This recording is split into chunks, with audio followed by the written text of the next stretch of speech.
What's up guys? Welcome back to my YouTube channel. At kung bago ka pa lang sa channel ko, welcome. So today's video, tuturuan ko kayo kung paano gumamit ng automatic washing machine ng Toshiba dito sa Japan.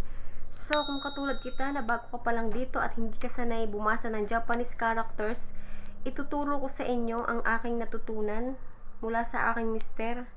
Kaya keep on watching. Let's get started.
So, yun guys, tapos na tayong maglaba at napakita ko na sa inyo kung paano gamitin ang automatic washing machine ng Toshiba dito ng mga Japanese.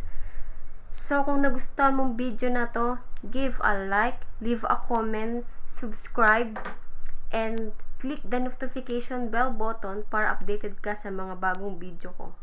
Bye-bye!